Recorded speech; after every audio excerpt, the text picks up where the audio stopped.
Welcome to another episode of The Watchdog here on Mint Press. As always, we are going against the grain and covering the stories which are regularly ignored by the mainstream media.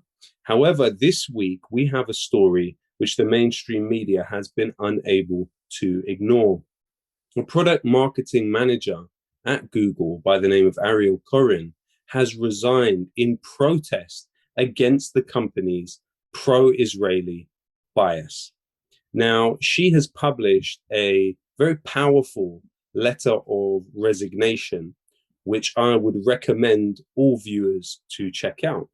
In it, she says, Google systematically silences Palestinian, Jewish, Arab, and Muslim voices concerned about Google's complicity in violations of Palestinian human rights, to the point of formally retaliating against workers and creating an environment of fear. In my experience, silencing dialogue and dissent in this way has helped Google protect its business interests with the Israeli military and government.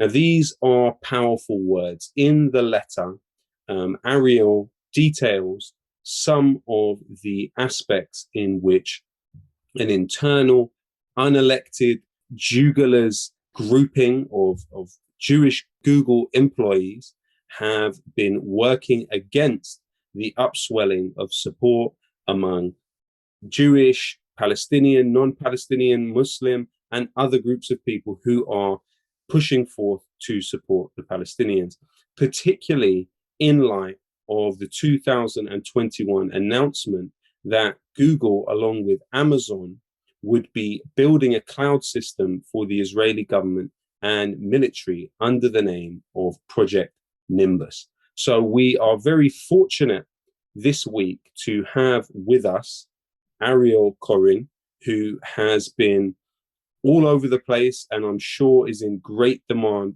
to talk to people.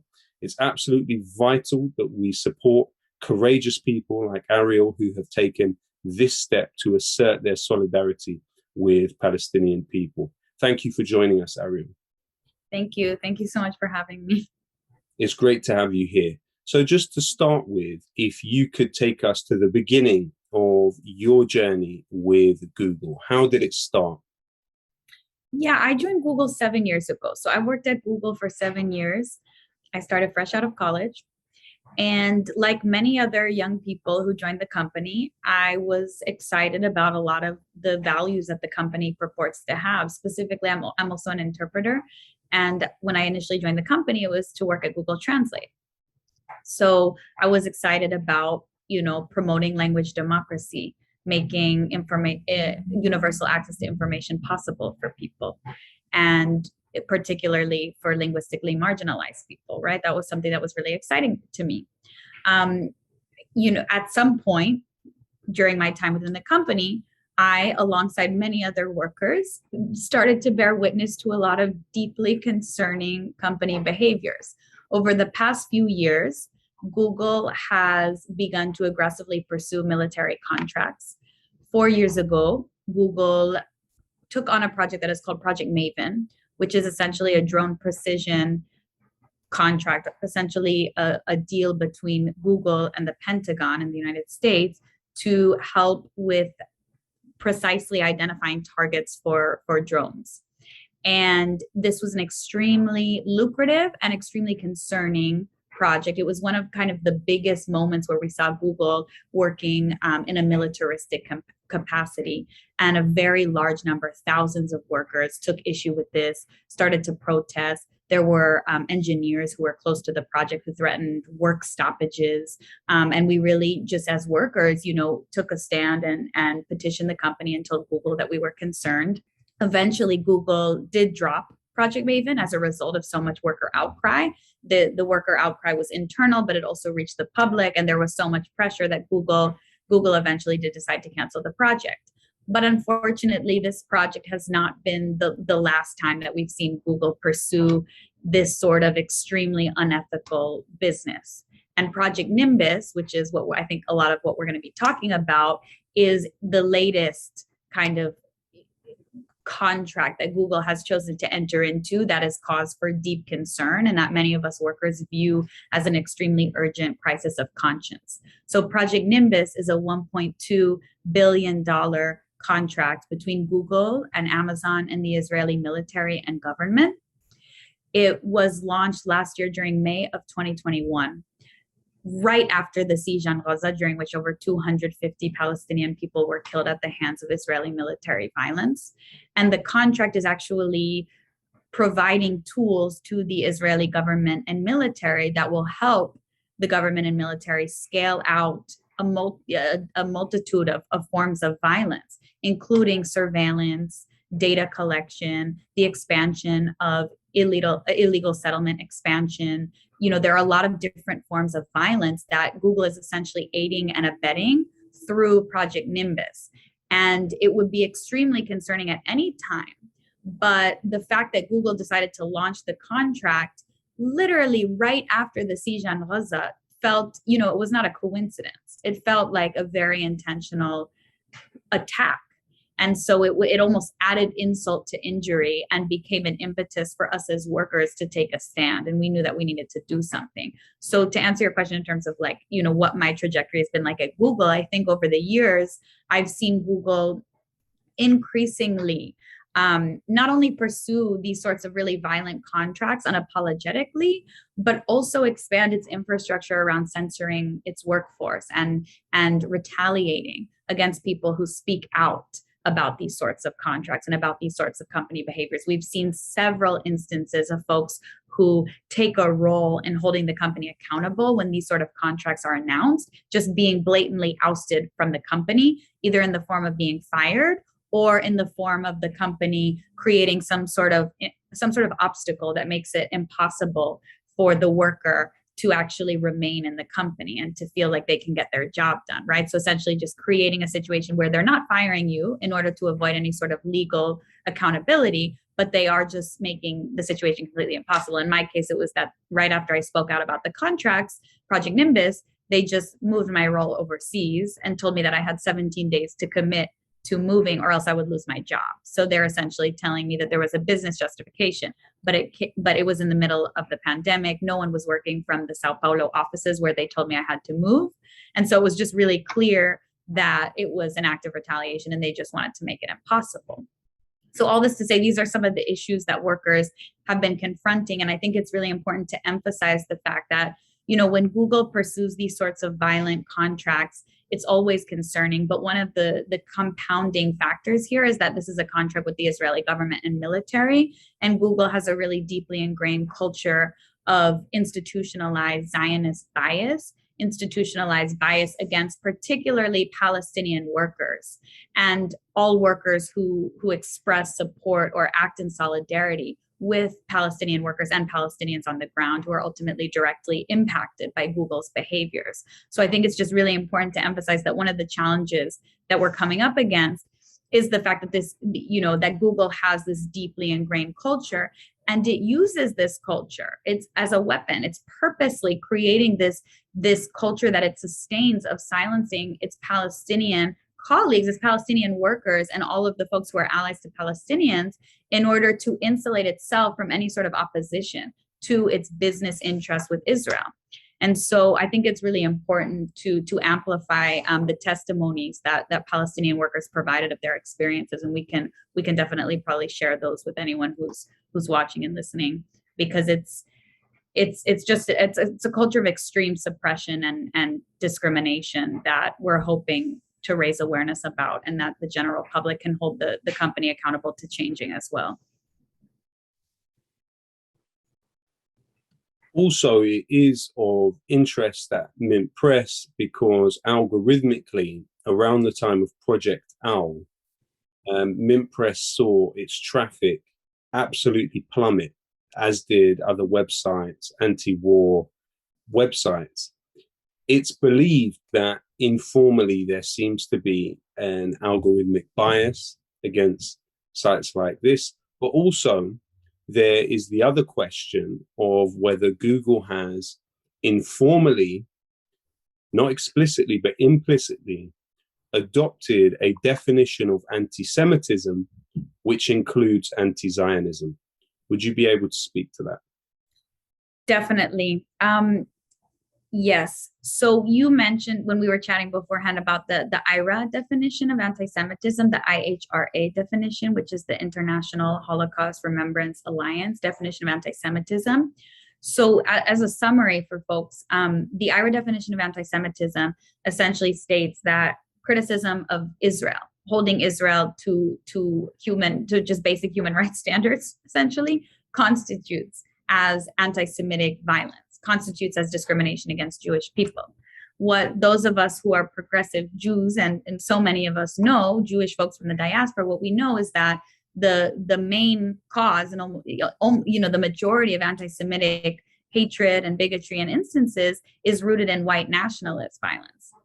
And that criticism of Israel and criticism of the Israeli government and anti-Zionism, that is not discrimination against Jews. That is simply holding a country that is committing egregious war crimes, that is perpetrating apartheid and settler colonialism. It's just holding that government accountable.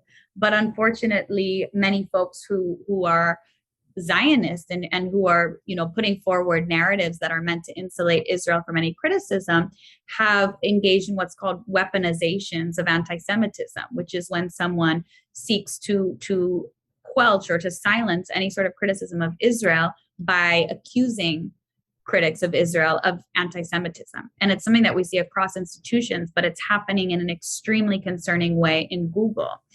And it's concerning when it happens at any institution, but when the world's largest search engine is putting forward false narratives of anti-Semitism in order to silence and censor human rights activists and discussions about human rights, it's cause for really, really deep concern. And so many of us in the company, particularly those of us who are Jewish workers within the company, we started to become aware of the extent to which this is creating a culture of censorship. Essentially, you mentioned the Juglers. This is a group which it stands for kind of the Jewish Googlers or the Juglers. So it's kind of like the formal company ERG, which means employee resource group. So the ERG system is basically like it's a set of different groups that are meant to represent different minority communities. So folks who have ethnic identities, racial identities that are minoritized, religious identities, sexual orientation, et cetera. There's, anyone who belongs into a marginalized community has a corresponding ERG group. And those employee resource groups are essentially used by company leadership to serve as a formalized representation of that community within the company, and is expected to represent the interests of that community within the company, and to also ultimately to impact the way the company makes decisions about how it speaks to and about those communities on the external level as well. So within the Jewish ERG, what has happened is that there's a pretty small minority of people, and they're small, but they're extremely vocal, and they hold the power over the group. And they're people who espouse very deep right-wing ideologies, including a very deep commitment to Zionism. And just to confirm, this group in a way functions as an internal lobby group. Absolutely. Absolutely. So it's important to kind of mention this weaponization of Google's diversity infrastructure, because the group is supposedly supposed to represent the interests of the Jewish community across Google, but particularly as it pertains to fighting any sort of discrimination or anti-Semitism. So while the group is purporting to be this kind of diversity group that is a part of Google's equity and inclusion framework, what the group is actually doing is serving as a mouthpiece for right-wing ideologies, including Zionism. And so one of the biggest concerns that we had is that this group has institutionalized in writing. It is a formal policy that the IRA definition of anti-Semitism, stating that criticism of Israel is anti-Semitic. They have formally adopted this definition of anti-Semitism. So just that, this is the ERG Jugulars group has officially adopted the IHRA definition of anti-Semitism. Google as a company hasn't. But because this group within it has adopted this, then that definition has become dominant within the company. Exactly. Google claims to not have officially adopted the IRA definition. Like, to our knowledge, we have not seen that the company has taken that official stance. However, to your point, the ERG system, what it means is that each group within the system is the authority on that community's voice and on representing that community's interests. So the group that serves as a group that is formally funded by the company, they receive company funding. They have a direct platform to meet regularly with leadership all the way up to the most executive leaders at the company, representing the interests of the Jewish diaspora, supposedly. They have institutionalized this definition of anti-Semitism, and they have been engaged ever since I have been, within Google, and from what I've seen, they have been engaged in extremely intentional, coordinated campaign to lobby the company as a whole to adopt the IRA definition of anti-Semitism. And also in your letter, you describe, at least to my memory, 2 examples where the group has successfully lobbied the company to do particular things. So the first is a donation following the killing of George Floyd in the spirit of Black Lives Matter. The second is basically obtaining statements from Google's leadership regarding 2021. Can you just tell us about those 2 instances where Google was successfully lobbied by this internal lobby group? Yeah, so 2020 was the first time. I'm sure it wasn't the first time that it happened, but it was the first time that I, as a worker, became made aware of an actual concrete kind of material financial result or impact of the Jugglers' lobbying efforts. And it was really the moment that was kind of the impetus for myself and many other colleagues to become activated around organizing within the company. So what happened is that during 2020, during the movement for Black Lives uprisings, Google made an official company donation to the Movement for Black Lives, which is a coalition of many different groups, collectives, and organizations that are leading the fight against anti-Black racism and violence across the United States and even beyond. And the company's donation was something that was widely supported by, I would hope, most folks within the company. However, after the company made that donation, there was an email that was sent to the Jugglers group, which essentially means anyone who identifies as Jewish within the company received this email. And it was a formal apology. So it was sent from the director of Google.org, which is Google's philanthropic branch. And it was formally apologizing for the donations that were made to the Movement for Black Lives. And the reason for the apology was, what it was stated in the email, was that the leadership of Jugglers had made a formal complaint on behalf of all Jews in the company, saying that the Movement for Black Lives donation was anti-Semitic inherently because of the fact that certain groups within the coalition expressed an alignment with the language of the Palestinian-led organizations who are leading the fight for Palestinian freedom. So the director of Google.org essentially issued an apology and said next time that he would be checking in with the Jugglers to make sure everything was okay. And he made it very clear that, he was taking their concerns seriously. And so myself and other anti-Zionist Jews, and also just progressive Jews generally, we were absolutely mortified. It was just such an infuriating moment because this was like in the midst of the uprisings. And we just felt like it was such an inappropriate and horrible email to receive, that there would be an apology for donating to the group that's leading the fight against anti-Black racism in the United States. It was so mortifying. So we immediately crafted a letter that was signed by Jewish folks from across the company who were just completely mortified. And we said in our letter, we are calling on Google leadership to take back the statement, to retract the apology, and to stand firmly by the donations that were made.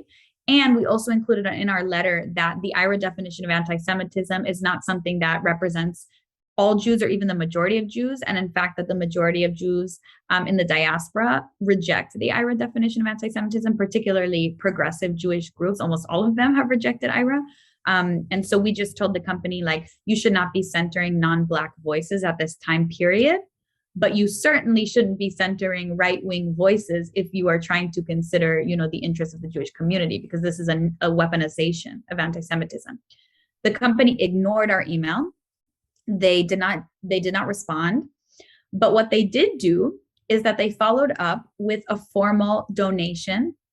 And this all was happening in the midst of the movement for Black Lives uprisings. They made a $400,000 donation to 4 different right-wing organizations that are all led by non-Black people. They are non-Black groups who are known for being right-wing and driving forward right-wing ideologies.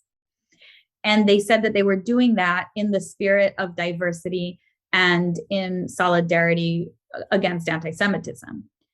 And all of the groups that receive the donations are groups that are actively involved in funneling support to the Israeli army, in funneling support to the Israeli government, and in driving forward essentially propaganda, the Zionist propaganda that is meant to erase the experience and the reality for Palestinians on the ground. So that was kind of the first example.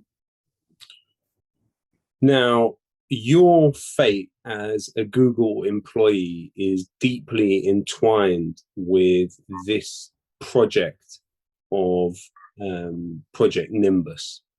Now, Shannon Newberry, the Google spokesperson, told TechCrunch the following about Project Nimbus. She said, "We are proud that Google Cloud has been selected by the Israeli government to provide public cloud services to help digitally transform the country. The project includes making Google Cloud Platform available to government agencies for everyday workloads such as finance, healthcare, transportation, and education, and it is not directed to highly sensitive or classified workloads. We also know, though, following a report by The Intercept, that actually it has offered advanced AI machine learning to the Israeli government. And also you see a clause in the contract which essentially prevents Google hypothetically from shutting down the services in the event of employee protest or otherwise. So it kind of binds Google and Amazon into this particular relationship. Now, those government agencies that Project Nimbus would be catering to would include Israel's military and also the Israel Land Authority, which divvies up the seized Palestinian land for the illegal settlements in the West Bank. We also know that the Nimbus training has put forward this idea that faces, facial landmarks, emotion detection, all of that would be available in Project Nimbus. And also, as mentioned in your letter, in one Nimbus training webinar, a Google engineer confirmed to an Israeli customer that it would be possible to process data through Nimbus in order to determine if someone is lying. Now, this sparked the internal petition, which I know you were involved in, which had at least 800 people from within Google and 37,500 people outside of Google signing this petition against the Project Nimbus. Now, just so we can get this sort of trajectory clear, it was following that you returned to work and were given this choice of either going to work in Sao Paulo in Brazil or lose your job. And you had about 3 weeks to make your decision. Following on from that, you personally had 700 Google employees and 25,000 people outside the company signing this petition of support with yourself. However, eventually you've now resigned and have made clear that Google was a hostile work environment for you. Now, Google's HR team actually acknowledged that this attempt to relocate you to Brazil was quote unquote improper and harmful, but it has claimed that there is no evidence of retaliation. Now, this sounds like quite clearly a textbook case of retaliation towards you. If you could just break down for us some of the other examples of retaliation that have taken place across the company to people that have spoken out in support of the Palestinians and against this closer and closer, this integrating of Google with the Israeli military and mechanisms of power. Yeah, the culture of retaliation, it's pervasive. It is happening across the company. So there are a lot of examples. It's hard to even know where to begin. When I resigned, the day that I resigned, a group of 15 different workers, many of whom are Palestinian, actually shared their experiences and their firsthand accounts of witnessing retaliation and institutionalized company sanctioned harassment against Palestinians and folks who support Palestinian rights. So a few examples, there have been many people who have been issued HR warnings simply for sharing news about what's happening in Palestine. There were some of the folks who shared testimonies actually mentioned that just identifying as Palestinian, not even taking a stance, but just saying I am Palestinian, led them to be accused of being anti-Semitic, which is just, it is so incredibly wild that this is the reality that's actually happening within the company. There is someone who provided a testimony who essentially was just wearing traditional Palestinian clothing and was wearing keffiyeh, basically, like in the picture that they had in their company profile. And as a result of that, was called into HR and literally was told that this was a problem, that they had been reported to HR, and that this was considered to be divisive, that they were just wearing their own clothing to express their own cultural identity. And this is a company like, that explicitly celebrates itself as being a leader in diversity and equity and inclusion. Like they have built an entire brand around the idea that they're the leader of DEI. There was a worker, and this was reported on actually in the New York Times article that came out this week. There was a worker who was not Palestinian, but was openly expressing allyship and solidarity with the Palestinian cause, had written Free Palestine in their company page. We all have a page, right? A profile within the company. So they just wrote Free Palestine. They were then called into HR and issued a formalized warning. And then after they received that warning, they continued just to put out news about what's happening in Palestine. They were sharing articles and support in different company fora. Mind you, it's very common for people to talk about social justice issues in Google because it's one of those companies that say you should bring your full self to work and that we should have these discussions. So that's not out of the ordinary. But in this case, the worker was speaking out for Palestine. They were then called into HR and they were told they would not be receiving their bonus. So they lost their bonus, which essentially was over $10,000 that they lost. And they also received a performance deduction. They were issued a needs improvement, which is the lowest score you could get at Google. And it often leads workers to be put on a performance plan or to be managed out of the company. So it was an extremely kind of concrete and material example of like real ramifications, And there are other folks who express just seeing their friends being called into HR and issued warnings. I have very many friends from within the company, many of whom are Palestinian, who have been issued warnings for a diversity of different things, but none of them it should actually ever result in a warning. Literally just sharing their viewpoints, talking about their ethnic identity, talking about being Palestinian. And this kind of behavior, it's clearly unlawful, right? It's discrimination on the basis of national origin and ethnicity. It's extremely unlawful behavior. And it's a huge part of the reason why many of our Palestinian colleagues within the company have not been afforded the privilege of feeling safe speaking out because of the fact that this culture of suppression exists, and it's compounded with a very genuine fear that speaking out could also not only have very harmful job and career implications and financial implications, but could also mean endangering folks' families and not being able to travel back home and visit their families. So there's just all of these compounded layers of suppression and censorship, unfortunately. So do you think it would be fit to put it that Google functions for its employees as an internal surveillance system enforcing a pro-Israeli line on employees? What I can say is that, workers are extremely scared and feel surveilled. People genuinely feel surveilled. They genuinely feel that they're being watched by the company. They don't feel comfortable. For a very long time, folks have not felt comfortable speaking about Palestine within the company.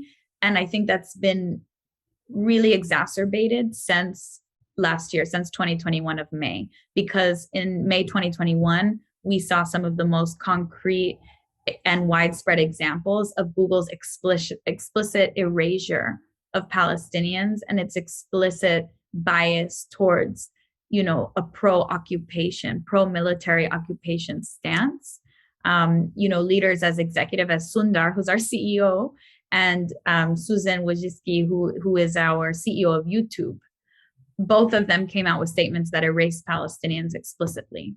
And that even during a time when the entire global community was up in arms, declaring the siege on Gaza to be a needless act of military violence. Even during a time when Amnesty International was coming out and echoing what Palestinians have been saying for decades, and the global community has been saying for decades, calling Israel an apartheid government, you still have leaders across Google in the most executive of positions expressing support and just a very clearly pro-Israeli military, pro-occupation stance that they're seeking to normalize within the company. I mean, in a way, one could see the Project Nimbus as the sort of climax or crescendo of a long push, an attritional war by Israel to harness Google to do what it wants. So, for example, you have several organizations which have been set up for the clear purpose of moving people from Unit 8200, which is the Israel Signal Communications Military Intelligence Unit, which surveils Palestinian electronic communications, into organizations like Google. One example is Startup Nation Central, which was founded by Paul E. Singer.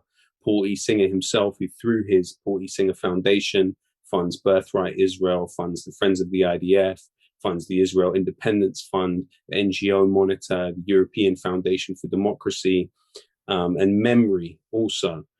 Paul Singer is also one of the top donors to the Republican Party. Now, he was inspired by this book, Startup Nation, by Dan Senor and Saul Singer. Saul Singer is no relation of Paul Singer.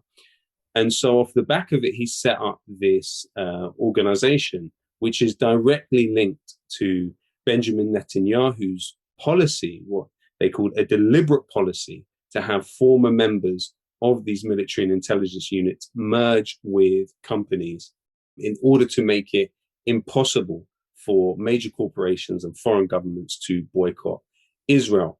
Now, this organization was started alongside somebody by the name of Eugene Kandel. Now, Eugene Kandel was the national economic advisor to Benjamin Netanyahu, and also the management team of Startup Nation Central included Guy Hilton. Now, Guy Hilton was formerly a marketing executive at the Israeli telecommunications company Amdocs, which had been revealed by a Fox News investigation in 2001 to be investigated by several federal agencies on the basis that it had partaken in an espionage operation targeting the US government. We also look at the board of directors at Startup Nation Central, and we see not only Paul Singer and Dan Senor, but we also see Raphael Uzan. Now, Uzan was an officer in the Unit 8200 in the Israeli military. We also know of a clear connection when we look at Uzan's non-profit Israel Tech Challenge organization being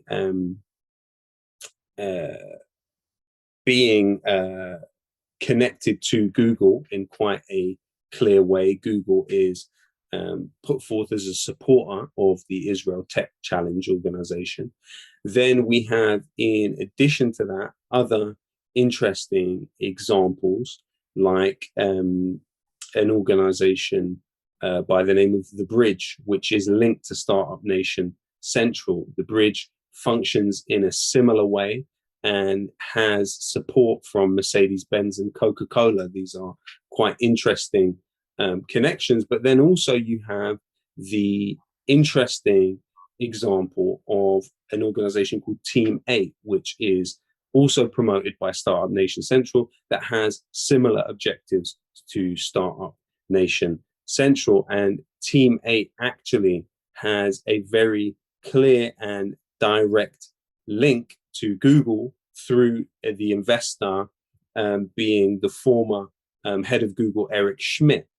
So there's a number of ways in which specific tech companies have been set up with the objective of moving former Israeli military personnel into important positions within big tech companies like Google, Microsoft, and Facebook. You also have the example with YouTube and its Trusted Flagger program of adopting the Anti-Defamation League as a trusted flagger, a contributing member of that program. Now, the Anti-Defamation League, for those that don't know, it has a history of spying not only on anti-apartheid activists, also Arab student groups. It also started this Silicon Valley anti-cyber hate working group, which actually includes Google. Now, the ADL has a definition of anti-Semitism, which includes anti-Zionism. It explicitly states anti-Zionism, anti-Semitism, but also in internal FBI memos in 1969, you have it stated clearly that, and it's the exact words which are quoted in the FBI memo, it is incredible to assume that the ADL is not furnished to an official of the Israeli government. And the FBI in this memo wonder whether the ADL is in violation of the US Foreign Agents Registration Act. There's numerous people in quite important positions within Google who are former Unit 8200. And in fact, Whitney Webb found that there were at least 28 former members of Unit 8200 currently employed by Google.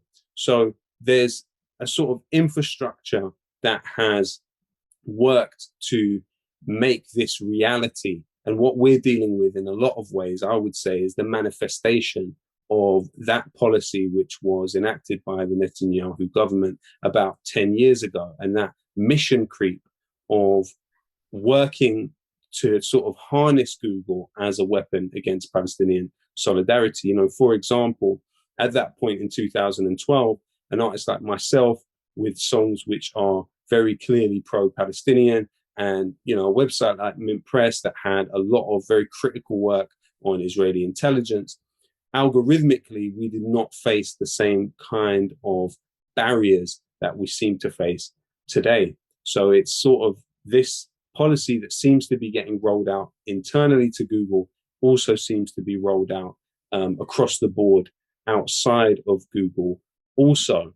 It's interesting to me, though, that there has been quite widespread support for yourself and other Google employees who have been active against Project Nimbus. Could you tell us a bit about the support that you have received?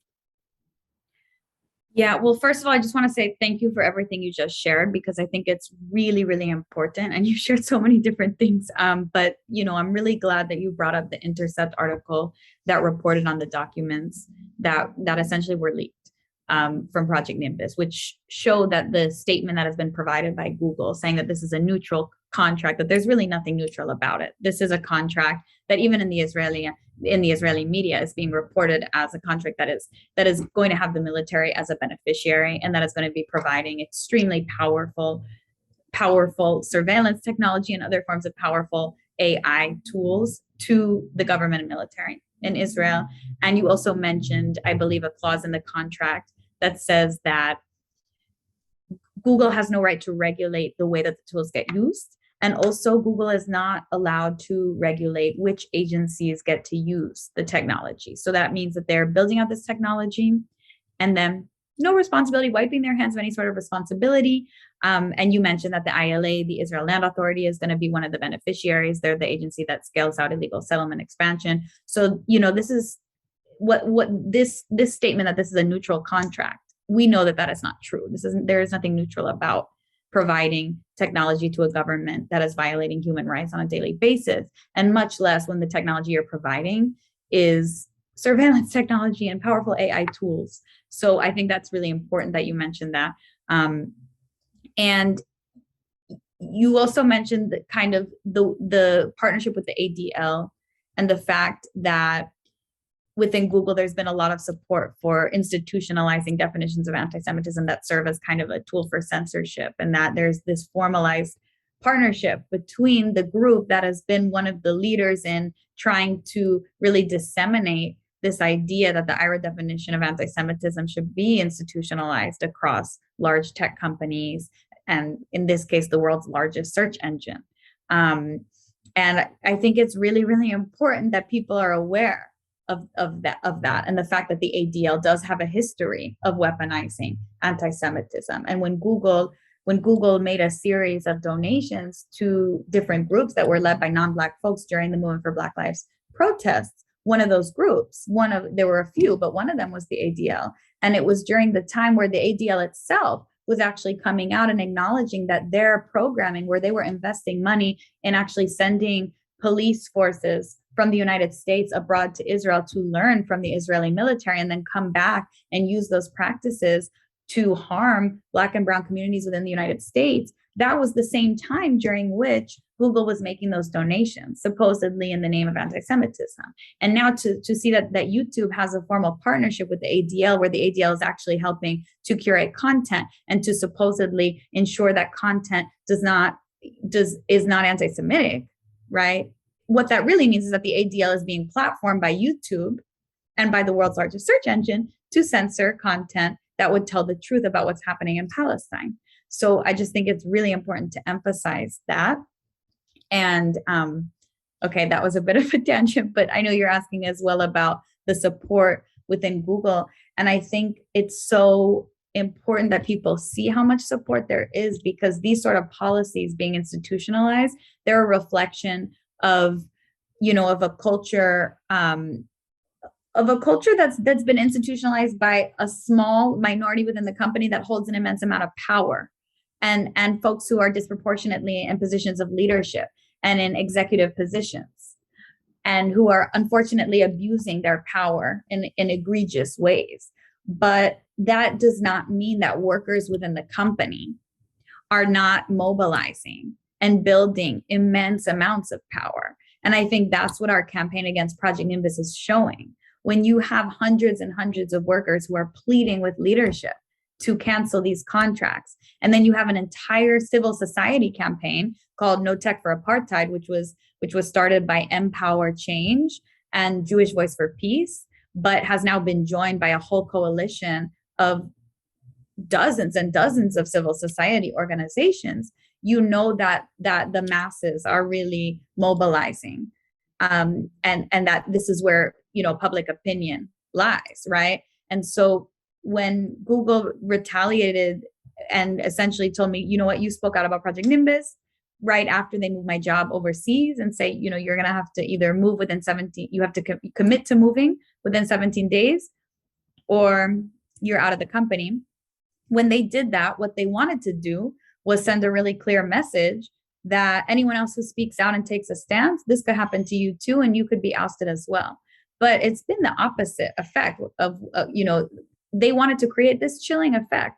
But what happened is that workers, when they saw that was happening, they became even more kind of invigorated and activated, and started to become really determined to take a stand. And that act of retaliation, once word about it got out within the company, that's when you started to see even more people who were concerned about Nimbus, because they were saying, what is it about this contract that makes Google so determined to retaliate against like a mid-level marketing manager to this extent? Clearly, this contract is extremely problematic. And so you had, you mentioned like over 700 workers who petitioned the company to rescind the act of retaliation. And there was a public petition as well. And also my coworkers successfully lobbied the congressperson in the United States who represents the headquarter districts of Google. They successfully met and lobbied the congressperson to send a letter to Google about her concerns about this act of retaliation. And, initially it was just myself and one other coworker of mine named Gabriel Schubiner who were speaking out publicly. And then there's a friend of ours, Batul Sayed, who works at Amazon. She's been speaking out publicly, representing Amazon workers and their movement against this contract within Amazon. But at Google, it was myself and Gabriel. And we spoke out initially, really recognizing the fact that as Jewish Google workers, we held an immense amount of privilege, and we wanted to exercise that privilege in speaking out, because we know that the most powerful tool Google has to insulate itself and to protect its business interests with Israel is the silence and the censorship. And that's why we made that decision. But this week, 15 workers shared their testimonies, but also as of this week, 5 workers spoke out non-anonymously for the first time. So we have 5 workers now who have gone public with their names and with their faces, publicly opposing Project Nimbus. And this is a really big deal. 5 is a big number when you think about the fact that Google is an extremely powerful entity. Its market value is larger than countries like Canada, South Korea, Australia, right? Like Google is an extremely powerful entity. And you have workers who are building power internally to hold the company accountable. The Alphabet Workers Union, which I'm a member of, and a lot of other workers that I've been organizing with are a member of, has taken a formal stance and has this week come out with a statement saying that the Alphabet Workers Union is now calling on Google to rescind Project Nimbus. So what we're seeing is that more and more workers are speaking out, and eventually it's going to be impossible for Google to retaliate against everyone, right? Really beautiful. I really appreciate your sentiments and your sacrifice and your courage. Ariel, is there anything else you would like to add just before we wrap up the episode?